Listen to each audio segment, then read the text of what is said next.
la ufología.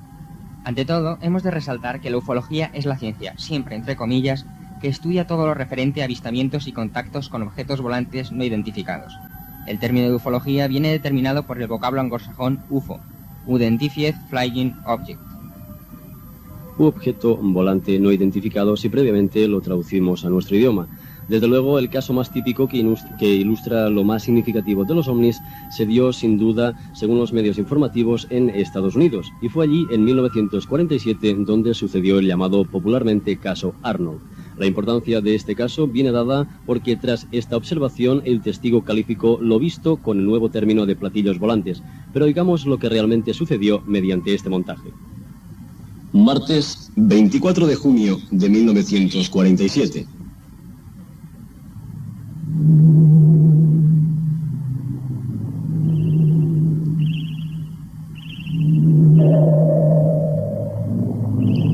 Por aquellos días, las torres de control más cercanas a la zona del Monte Rainier avisaban a sus pilotos de que un avión de su país, América, se había estrellado en la zona. Asimismo, se les pedía que si encontraban al citado avión, que lo notificaran enseguida a la torre de control para iniciar los oportunos movimientos para el rescate. Aquel martes, que sería clave en la historia de la ufología, vio llegar al aeropuerto de Chehalis a un joven americano, empresario por vocación y salido de la pobreza, o sea, el sueño americano en persona. Su nombre, Kenneth Arnold.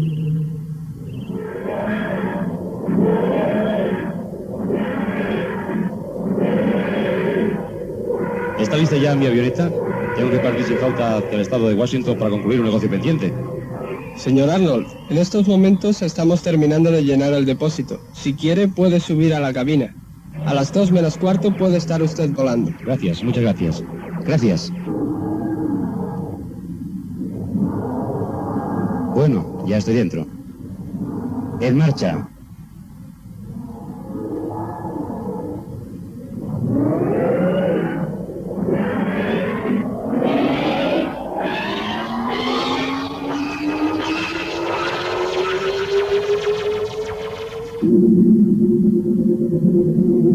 Arnold despegó sin pena ni gloria del aeropuerto de Chehalis con destino a la base aérea de Yakima en Washington. Aproximadamente a las 2 de la tarde, nuestro protagonista llegaba a las inmediaciones del Monte Rainier.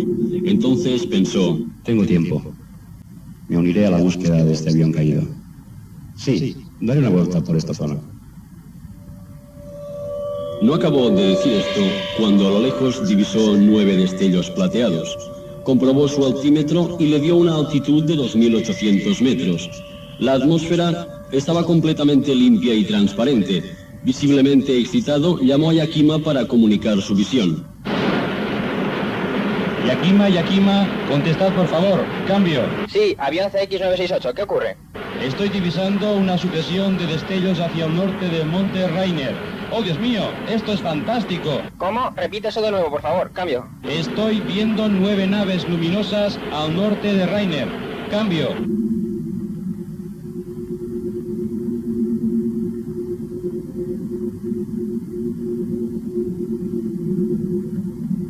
Lo que Kenneth Arnold no sabía es que sus declaraciones a la torre de control de Yakima se esparcerían como la pólvora por todos los medios informativos. Ello es lógico si pensamos que los periodistas estaban pendientes del avión caído en Monte Rainier, pero el suceso aún no se ha acabado. Lo más interesante viene a continuación. Avioneta procedente de Chehalis solicita permiso de aterrizaje. Concedido. Aquí tiene unos señores esperándole. Cambio.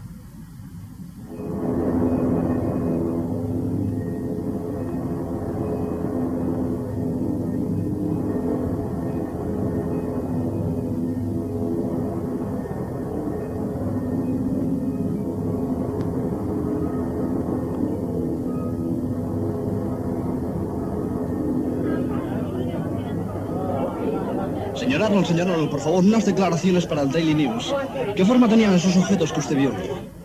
Su forma era discoidal y aquellos objetos parecían hallarse unidos entre sí. Era como si estuvieran unidos por una especie de vínculo invisible, pues cada 2 o 3 segundos oscilaban ligeramente y cambiaban de rumbo casi de manera simultánea. Pero, ¿a cuánta distancia estaba eso, Dulce?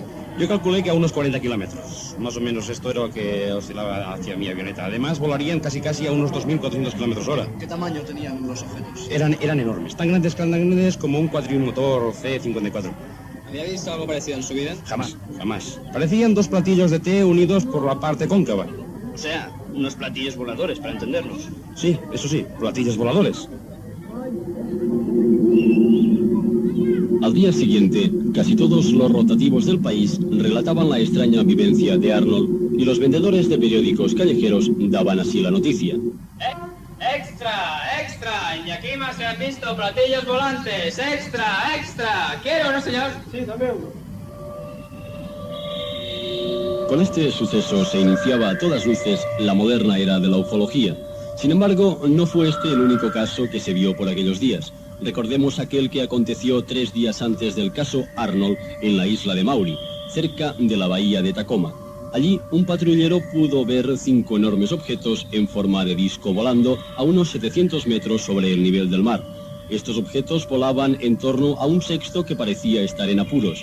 Descendieron los 6 hasta un centenar de metros sobre el agua. Allí, del objeto averiado salió una explosión y cayeron unos cuantos objetos al mar. Después, los 6 objetos desaparecieron. Sin embargo, con Kenneth Arnold se inicia la nueva era de los ovnis, quizá por el llamativo seudónimo de platillos voladores que tanto molesta a los investigadores en la materia.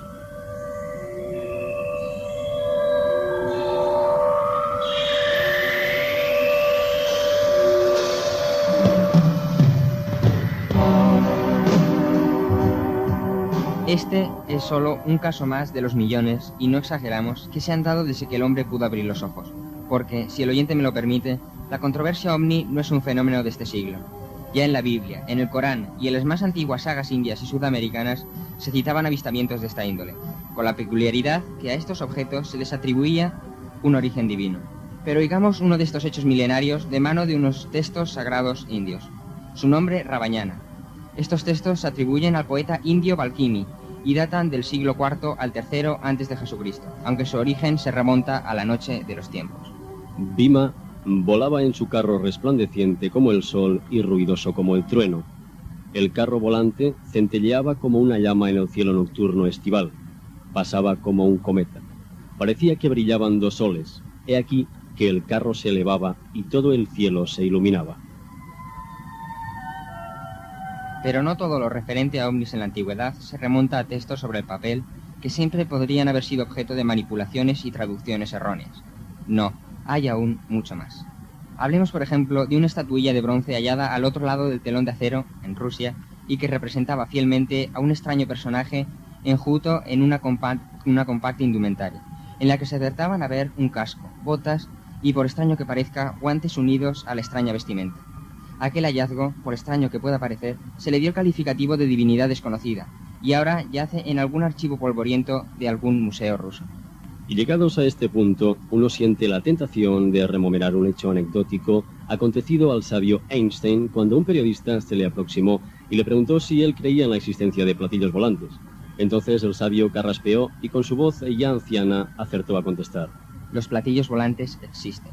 Además, el pueblo que los posee salió de la Tierra hace 20.000 años. El periodista quedó tan sorprendido por la seguridad en el tono de Albert Einstein que no pronunció ninguna engorrosa cuestión más. Durante más de 30 años de observaciones realizadas a lo largo y ancho del planeta, se ha llegado a la rotunda conclusión de que los ovnis son una fenomenología completamente real, y no nada ilusorio. Pues recordemos como en muchos casos de esta causística se revelan discos sólidos y metalizados, que llegan a dejar sobre el suelo huellas que revelan el extraordinario peso de estos artefactos, algunos superando con creces las 30 toneladas.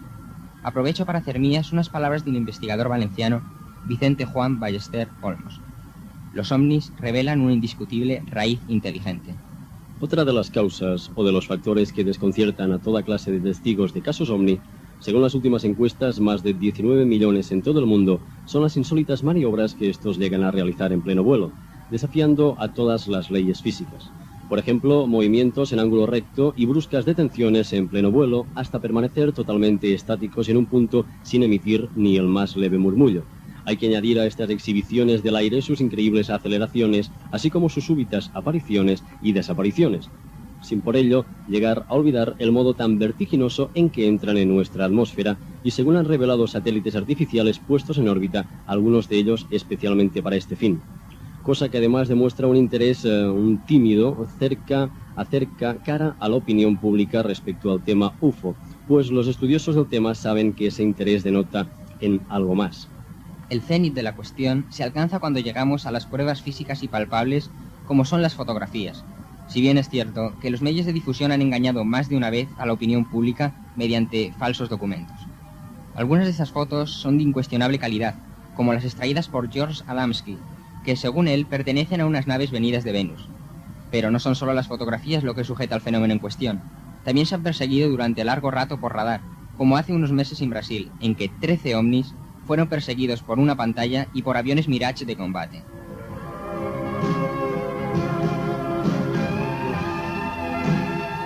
Han sido muchos los científicos que desde hace 40 años han tratado por todos los medios de desacreditar el fenómeno ovni mediante las más diversas hipótesis científicas. Por ejemplo, el doctor Menzel sostiene que los ovnis son pura y simplemente globos sondas desviados, satélites artificiales o espejismos atmosféricos. Pero esta teoría es muy poco verosímil debido a que ningún globo sonda puede alcanzar velocidades de 25.000 km/h. Como en algunos casos, o hacer curvas en ángulo recto. En cuanto a lo de los espejismos, se podría oponer algún caso en el que más de 10 personas han visto el ovni, siendo imposible que todas sufran exactamente el mismo espejismo. Hace algunos años se propuso una teoría dispuesta a desbancar de una vez por todas la farsa de los ovnis. La teoría la propuso el Dr. Klaas, el cual sostenía que los ovnis eran plasmas que se formaban junto a las líneas de alta tensión. Y al fin, el Dr. Oberth relaciona estos objetos con posibles visitantes del espacio. De momento, esta última es la única hipótesis que parece solucionarlo todo. Sin embargo, el paso del tiempo nos dará la respuesta. Pasemos ahora a analizar las 4 soluciones que dio al fenómeno ovni el ilustre investigador de la materia, fallecido en Arizona el pasado 27 de abril, Joseph Allen Hynek. Primero, son un disparate, resultado de fantasías y alucinaciones.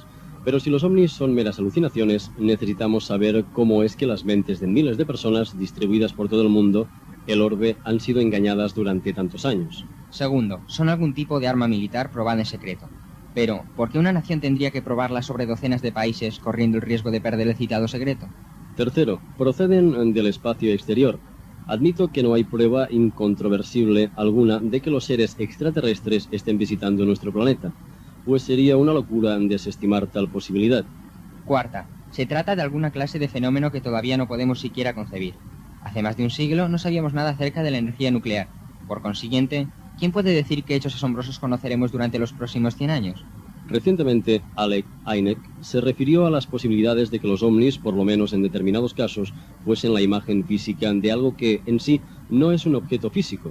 Se trataría de un efecto parapsicológico que ya comienza a ser estudiado por la ciencia, pero ello no obsta para que el propio Hynek resalte el hecho de que, en más de una ocasión, un mismo ovni haya sido captado simultáneamente por las pantallas de 2 o 3 radares, y además se pregunta: si los ovnis solo fuesen alucinaciones o fenómenos de tipo parapsicológico, ¿cómo podrían dejar huellas materiales en el suelo?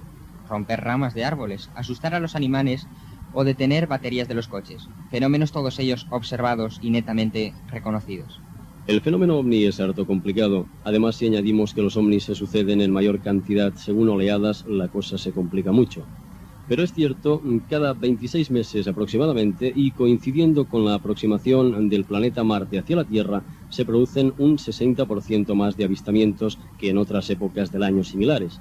¿Qué sucede? Francamente, es un misterio más de nuestros visitantes cósmicos. Tan solo, y para terminar esta introducción al mundo ovni, diremos que en este mismo momento estamos encima de una nueva oleada ovni. ¿Se está produciendo? ¿Se producirá? Son enigmas que responderemos próximamente. A continuación vamos a comenzar con nuestra sección dedicada al espiritismo. Esta sección hemos preferido que sea aquí en directo, no traerla grabada, como era la primera impresión nuestra, y hemos preferido que nuestro invitado venga aquí hoy a hablar en directo. Tenemos aquí con nosotros a don Emilio Méndez de Vigo Jiménez. Buenas noches. Buenas noches. Hola. Y con él vamos a entablar una especie de diálogo sobre algunos casos, algunos ejemplos, algunas experiencias personales de espiritismo. Bueno, vamos a tutearnos, si te parece. Eres joven como nosotros también, y nosotros somos jóvenes como tú. Sí, por supuesto. Vamos a ver, ¿quién es Emilio de Vigo Jiménez? De Vigo Jiménez. Eso. Da igual. Tienes un nombre un poquito peliagudo, ¿eh? Pues mira, soy un tipo que vive aquí en Vinaroz desde hace 11 años. Vine con la autopista y aquí me casé y aquí vivo. Tengo mis hijos, mi casa, mi mujer, mi trabajo. Una persona normal. ¿Eres de dónde? De Madrid. De Madrid.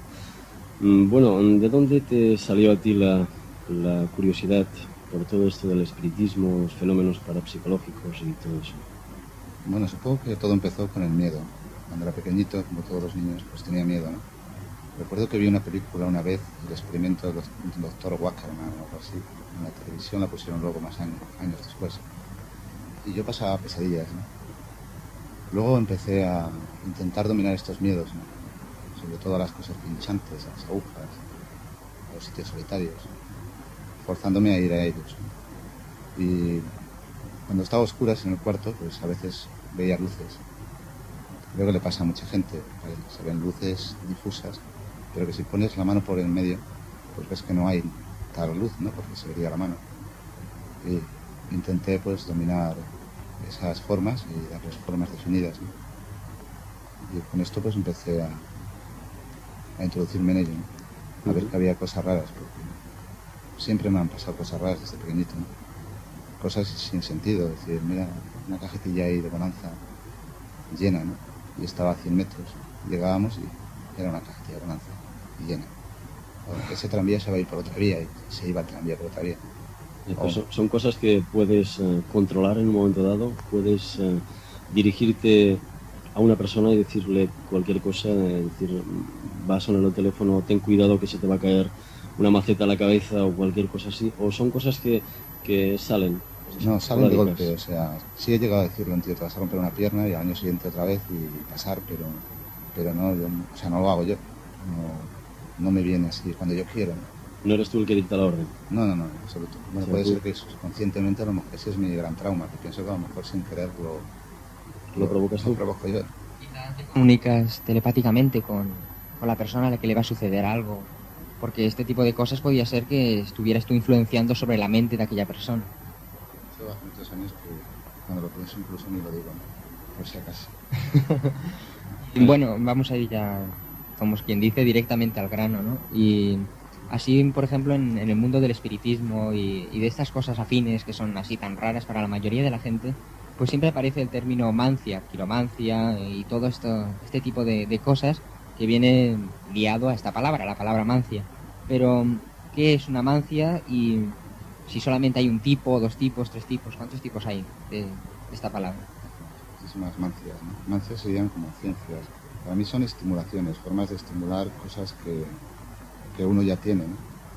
Pero mediante un estímulo pues es más fácil sacarlo, intentarlo, lo que él me preguntaba, controlar. Hay gente que lo intenta pues desde la electromancia, que es con un gallo y maíz, granitos de maíz, que es parecido a una ouija, pero en vez de un vaso pues con un gallo y maíz, un poco ridículo, ¿no? O la pizomancia con los sueños, Freud luego lo hizo más serio, ¿no? La captotromancia, que es con los espejos, conjuros del espíritus por mediación, pero es por medio del diablo. También existe lo mismo que la cristalomancia, pero es solo para adivinar, no interviene el diablo ni nada. Lo típico de la bola de cristal, también se puede hacer con espejos. Hay hasta algunas como la cefalomancia, que resultan la más de ridículas, ¿no?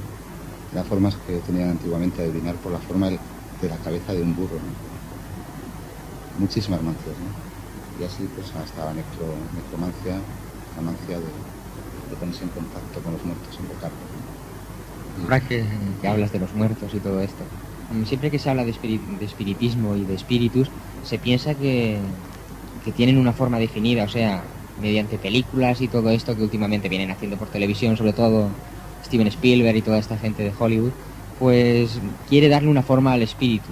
¿Tienen los espíritus realmente una forma en nuestro mundo? Bueno, yo creo que pueden tener cualquier forma, ¿no? Incluso, pues, Víctor Hugo, que dicen que cuando estuvo exiliado, pues daba muchas secciones de llamar en vez de espiritismo de mesas redondas, ¿no? Hablaban, por supuesto, como siempre, con personas muy conocidas, como Shakespeare, Esquilo, Platón, Jesús incluso, ¿no? Pero también llegó a hablar con cosas entes como la idea, que no es un ser, ¿no? O la sombra del sepulcro, la muerte. Pero realmente se puede hablar con una cosa tan abstracta como puede ser una idea o una felicidad o algo así.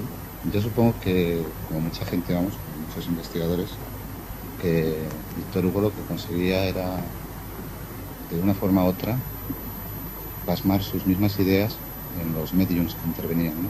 O sea, que intervenía en su cerebro y les hacía que dijeran cosas que, vamos, llevan toda su marca, su estilo. O sea, básicamente podemos decir que casi les hipnotizaba, les obligaba a controlar lo que él estaba, o sea, no a controlar, sino a exponer lo que él estaba pensando. Pues como las aportaciones, o sea, en vez de mover objetos, lo que conseguía era mover su cerebro y introducirlo en los demás, ¿no?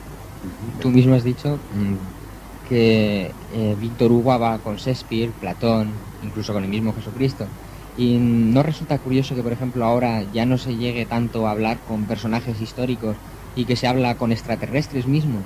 ¿No te parece que eso es una cosa que influye un poco el modo de vida o el modo de pensar de cada generación? No sé, yo creo que está muy de moda, ¿no? Las religiones van perdiendo bastante fuerza últimamente. Él en una de las veces que dice que habló con Mahoma, pues al final, porque, bueno, era así, ¿no? Dice que todos, o sea, hasta el mismo Mahoma le hace hablar de que todas las religiones van a caer, incluso la suya. El mismo Mahoma dice que la suya. La falta de religiones que nos quedan también los extraterrestres, ¿no? A la gente que necesita la vida, una esperanza. ¿Hay algún lugar propicio para contactar con un espíritu o contactar con un ente de fuera de nuestra dimensión, por decirlo de alguna manera? Tiene que haberlo, porque entre ellos pues hay una mancia que se llama geomancia, viene de geografía, ¿no? Que estudia la superficie de la Tierra. La muralla china, por ejemplo, pues se sabe que sigue unas líneas, ¿no? Las ermitas y casi todas las iglesias que están en montes están situadas sobre antiguos monumentos. Cuando la gente ha buscado sitios precisos será que hay más facilidad. Yo siempre he encontrado más facilidad para notar cosas raras en sitios, sobre todo tranquilos. Serían casi sitios mágicos, la misma naturaleza los proporcionaría. Pues estar solo, pues te hace es más fácil para ti concentrarte en una cosa. Estar rodeado de cables. Oye, yo tengo entendido que o lo has comentado tú, lo acabas de comentar, que las iglesias o los templos están situados en sitios clave, en enclaves mágicos o misteriosos, o extraños, o esotéricos. La ermita de Vinaròs podría tener un fin así. La ermita de Vinaròs, bueno, se sabe que la cruz que hay ahora, el cemento, que antes había una de madera, la puso en rayos, está encima de un campamento, ¿no? Creo que por fin están haciendo algunas excavaciones, pero sí. Hace años, no sé por qué, alguien lo tapó allí un montón de cemento. Eso da idea de que allí había algo, un campamento celta, íbero, como se quiera. La autopista también se ve, de hecho, por otros sitios que oficialmente no, pero voz populi era que se habían visto cosas, lo que no se podía cambiar todo el proyecto. Sí, es que normalmente estas cosas no se encuentran en el libro, o sea, tenemos referencia de gente normalmente mayor, que le han ido viniendo estas ideas de sus antepasados, de que allí, bueno, pues se reunía gente a lo mejor para algún rito, alguna especie de rito mágico o algo, y entonces, por lo que sea, la iglesia venía y tenía que esconder de alguna manera aquel rito, aquella reunión, aquel arre, por llamarlo de alguna manera, y entonces a lo mejor pues lo convertían en un lugar santo para evitar que la gente se reuniese en aquellos lugares y convertían en una iglesia. ¿Puede ser cierto todo esto?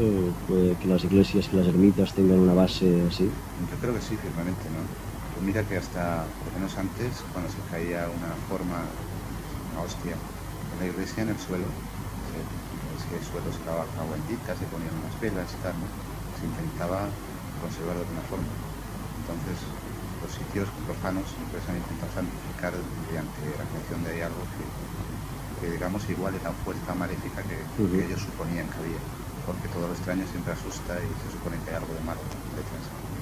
Bueno, cuéntanos algún caso particular, personal tuyo, en lo cual, bueno, en algún caso particular, digo, en el cual pues haya tenido algún, se haya dado algún fenómeno no normal, anormal.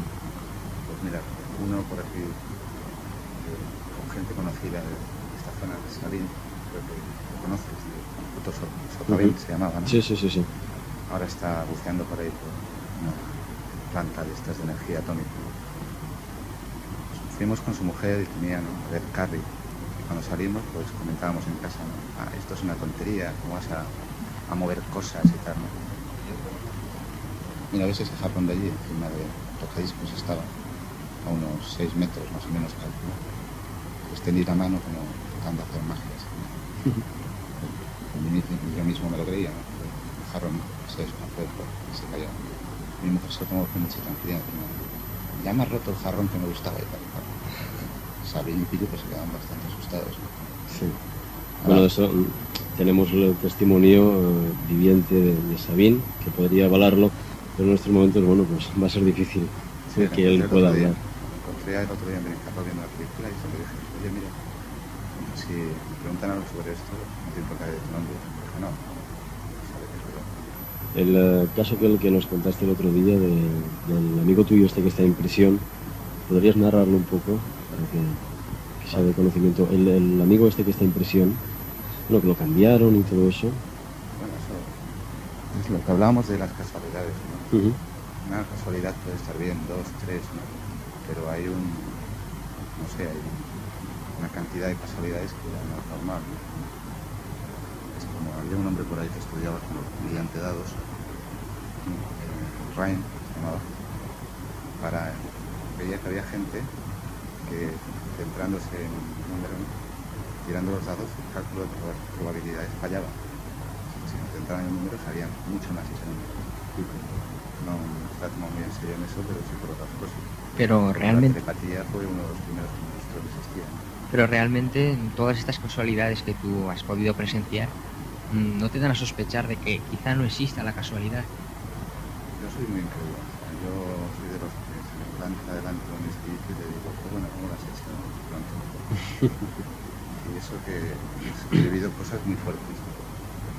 Mi amigo este me escribía una carta desde la cárcel. No viene al caso porque está allí, ¿no?, por hacer el idiota. No es que es un robo ni nada así, sí, el idiota.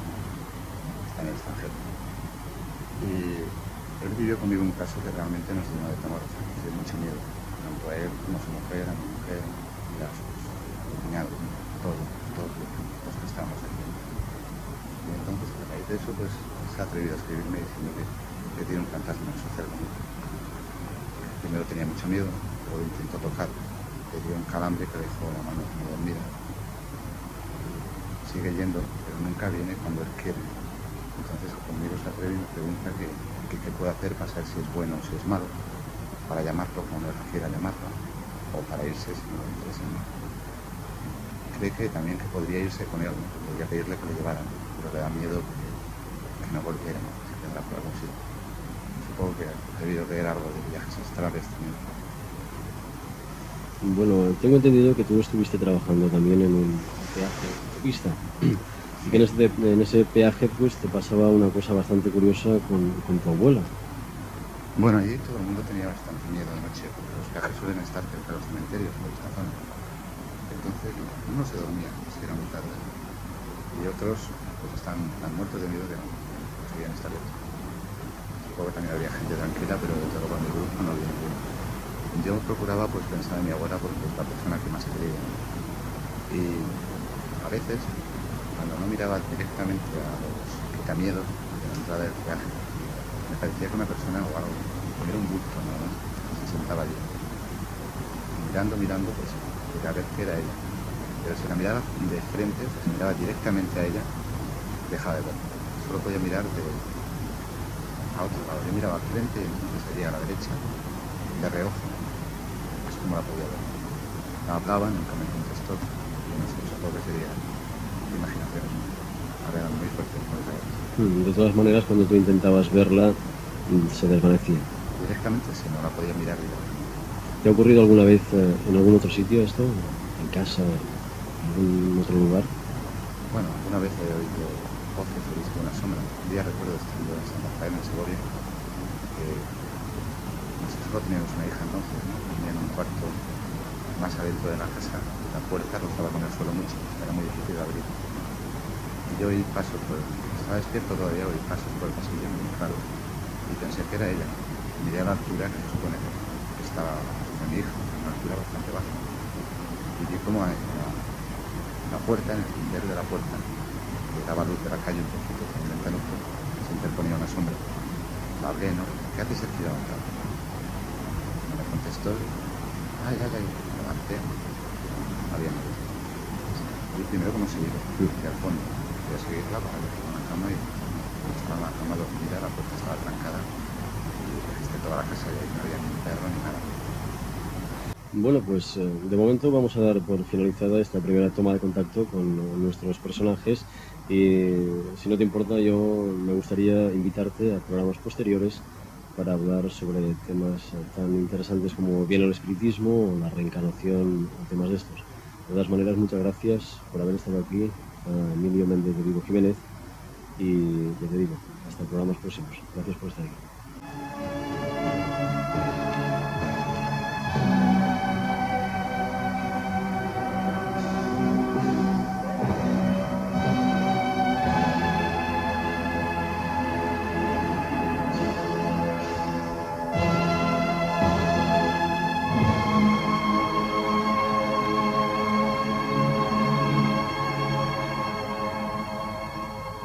20 minutos y las 12 de la noche. Y a continuación, bueno, ya sabéis que este es el programa número 0 de La Otra Ciencia y que hoy vamos a intentar hablar sobre varios temas. En programas posteriores seguramente nos dedicaremos a uno o dos según la amplitud de cada uno y profundizaremos más. Hoy vamos a dar una visión general a temas como ya os hemos estado hablando ahora, la brujería, la ufología, civilizaciones desaparecidas, etcétera. Y en estos momentos vamos a sumergirnos de lleno en esta sección, en la sección de la brujería. Nos cuenta la mitología que al principio de los tiempos se desencadenó una terrible batalla entre dioses y diosas. En el periodo neolítico ya el hombre empezó a cultivar la tierra. Al mismo tiempo comenzó a domesticar animales y a utilizarlos para beneficio personal. Esta tarea fue harto difícil por la escasez de medios de que disponían en una época en que ni las condiciones climatológicas ni la misma tierra respondían a las humildes necesidades de nuestros antepasados. Fue entonces cuando el hombre se vio en la necesidad de invocar a fuerzas extraterrenas, con el único fin de dar fertilidad a las tierras que él cultivaba. Empezaron a aparecer los dioses de la fertilidad, representados por mujeres. Prueba de ello son las estatuillas encontradas a lo largo de todo el Oriente Medio, como la famosa Venus de Windenford. El corazón del mal debía ser desentrañado en el más laberíntico recodo de su propia madriguera. ¿Qué o quién encarnaba el mal?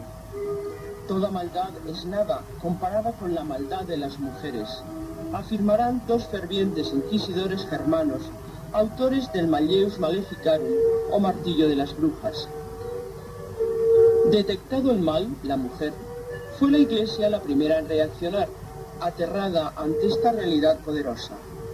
Una implacable caza de brujas fue decretada por el Papa Inocencio VIII en la bula Summis Desirantes a Festibus. Era el año de gracia de 1484. Nos relata el diccionario muy vaga y escuetamente las definiciones de hechicero, pitonisa, curandero y bruja. También tenemos que hacer constar que nos sorprendió muchísimo la poca información de la cual se proveen estos medios divulgativos, como es un diccionario enciclopédico, a la hora de elaborar estas definiciones. Y si no, juzguen ustedes mismos. Hechicero. Que practica el arte de hechizar, que por su hermosura o sus buenas cualidades atrae y cautiva. Pitonisa. Sacerdotisa de Apolo, que lava los oráculos en el templo de Delfos, sentada en el trípode, encantadora, hechicera. Curandero. Persona que hace de médico sin serlo. Bruja. Mujer u hombre que según la opinión vulgar tiene el pacto con el diablo y que por medio del cual hace cosas extraordinarias. Ustedes mismos habrán podido juzgar lo difícil que es informarse sobre estos temas a los que la ciencia no tiene en consideración. Desde muy antiguo existe la creencia de que ciertas mujeres con especiales artes ejercían la magia y se relacionaban de modo misterioso con los poderes ocultos. Eran las hechiceras, pitonisas, curanderas y más tarde las brujas. Mujeres todas ellas que mantenían la llama sagrada de una sabiduría antigua, en clara contradicción con los poderes y principios establecidos. En Europa fue el País Vasco uno de los focos más importantes del fenómeno brujeril, hasta el punto de que un inquisidor francés, Pierre de Langres, llegó a escribir: hay razones geográficas, morales y populares que explican perfectamente que Satanás eligiera aquella tierra como centro de sus operaciones funestas, vivero de la brujería europea. Además, se habla el euskera, lengua del diablo. Y también el clero está corrompido, porque intervienen mujeres como sacristanas. Charrak, Cámpora, Onak Barnea. Los malos genios fuera, los buenos dentro. Era esta una invocación muy común entre cirujanos o eclesiásticos mientras torturaban a las brujas o comprobaban la autenticidad de sus marcas. En realidad, cualquier mujer soltera o viuda, no dedicada a tareas domésticas o de la que se sospechara que tuviera trato sexual fuera del matrimonio, se convertía antes o después en blanco de temores o recelos por parte de sus convecinos y de las autoridades. Vamos a centrarnos ahora un poco en el norte de España, que como bien nos relataba el inquisidor francés Pierre de Langres, es el centro brujeril de toda Europa. Estas declaraciones del citado inquisidor propiciaron que otros en el mismo rango que el citado, como Avellaneda, por ejemplo, protagonizaran verdaderas masacres, amparándose en las bulas papales declaradas hasta entonces. 1527 comenzó lo que iba a ser la gran caza de brujas de Navarra. La causa se siguió en Pamplona a cargo del inquisidor Avellaneda. Las zonas más perseguidas fueron la del Valle de Salazar, donde se procesaron a 120 personas. La del Valle del Roncal, con otros 120 procesos, y la zona existente entre el Valle de Aescoa y Roncesvalles, donde llegaron a 200 los procesados, incluidas niñas. De 1555 a 1558 se dio el proceso civil de las brujas de Ceberio, en Vizcaya. 22 personas fueron recluidas en la cárcel de Bilbao, y una de las consideradas como muy peligrosa era Catalina de Guesala, que tenía solo 8 años al hacer la primera declaración. Pero el lugar más significativo de la brujería vasca es Zugarramurdi, por sus famosos aquelarres.